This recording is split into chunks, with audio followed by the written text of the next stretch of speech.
Hello guys! Hello. This is for Taurus. Taurus, welcome dito sa aking channel. Kabalaran 888 Taurus. Alamin natin kung anong messages, vibration, gabay, energy para sa inyong lahat. So this is number 31, number 4, and this is all about money. So masasabi natin na 4 of Wands, 4 of Pentacles, and sinasabi ng bara sa'yo dito na this week daw ay kailangan kang mag-focus para sa stability ng iyong finances. Mag-focus ka sa trabaho mo, mag-focus ka sa pamilya mo, mag-focus ka sa security and stability ng buhay mo. Alright, so let's check.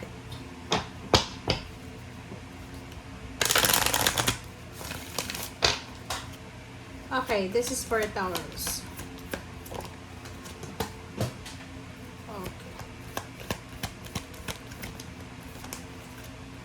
Okay.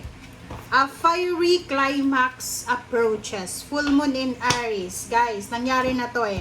Kasi yung full moon natin, sinasabi ng bara, lalo na ngayon sa Aries season, na yung iba din sa inyo, lalo na yung magba-birthday soon, sinasabi ng bara sa iyo na you need to be careful. You need to be careful. Kasi alam mo yung climax, siya yung interesting, siya yung pinaka-exciting moment. So, napaka-hot, napaka-fiery, napaka-exciting na climax or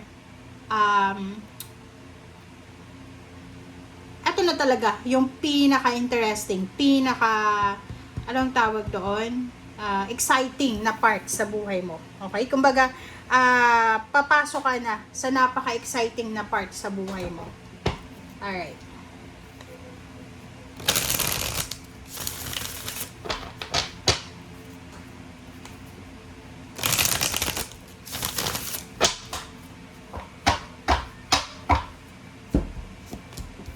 Okay. Reverse na. Oh, sorry. But reverse sila lahat.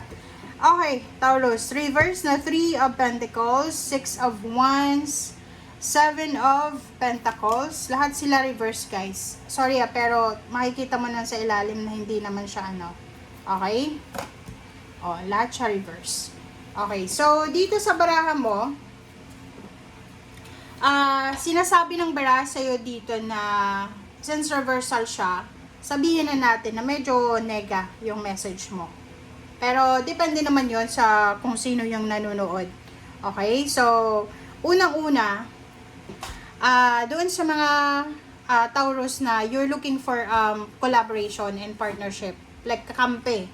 Parang, naghahanap ka ng tulong sa mga tao sa paligid mo. Naghahanap ka ng suporta, protection. Walang suporta. Sa linggong ito, mararanasan mo na mag-isa ka lang.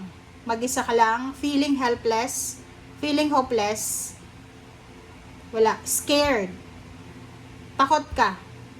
Makikita mo dito, kasi pag upright yan, ibig sabihin there's unavailable available help, available information, available person na pwede mong lapitan. Pero since nasa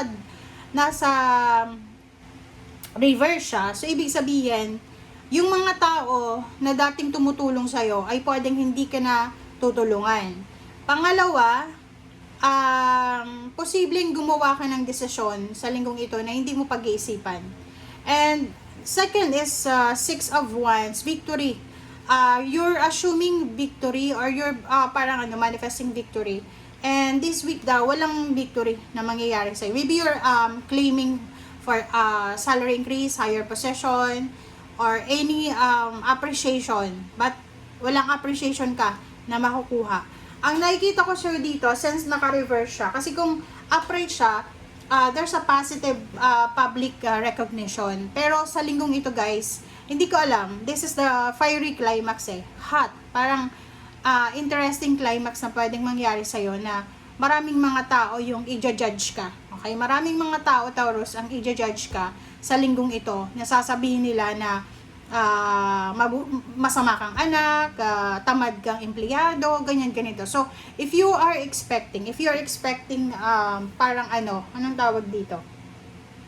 Sympathy, empathy, or support from other people, wala kang makukuha ang suporta. Okay? Instead na positive recognition, negative na mga criticism ang posibleng matanggap mo. And Seven of Pentacles, kung may hinihintay kang pera, sinasabi ng barahan na walang darating sa iyong pera sa linggong ito. Walang darating. Another is the Empress. Okay? Atong Empress na to, sinasabi na, pag sinabing Empress is, there's a new beginnings eh. There's an exciting, inspiring new beginnings. But this one no eh, parang sinasabi na boring. Boring ang linggong ito para sa'yo. Na parang ang tagal matapos yung gabi. Like halimbawa, hindi ka makatulog sa gabi. Ang tagal na matapos yung dilim, parang ganon. So, nakikita mo dito na walang new beginnings eh. Parang yung the Empress dito is nararamdaman mo na but naka-stagnant, 'di ba? Stuck up, stagnant, delays lahat. Okay? Walang ano eh. Like eto siya yung halimbawa nag-aantay ka ng episode ng movie or kung series, 'di ba? Walang update, parang gano'n. So, medyo boring ang linggong ito. And Ace of Swords, ganun din, naka-reverse. So, sinasabi, walang balita, walang good news. Walang communication, walang good news, walang maganda na darating sa'yo sa linggong ito. Okay? Alright, so let's check. Tarot.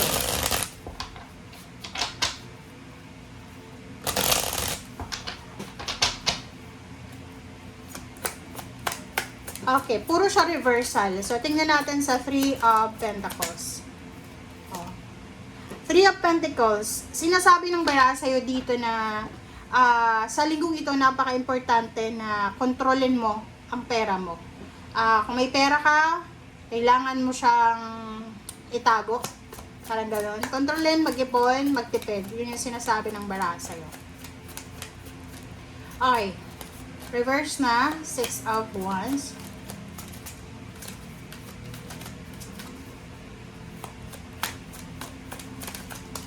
Okay, Knight of Pentacles. Nako. Support talaga yan eh. So, you're waiting for a support, you're waiting for someone na saluhin ka. Nakikita ko sa'yo dito na kailangan mo daw kumilos mag-isa. Wala kang maaasahan sa ngayon. Parang ang nakikita ko sa'yo dito, Taurus, nagsara yung gateway ng tulong sa'yo. Seven of Fire.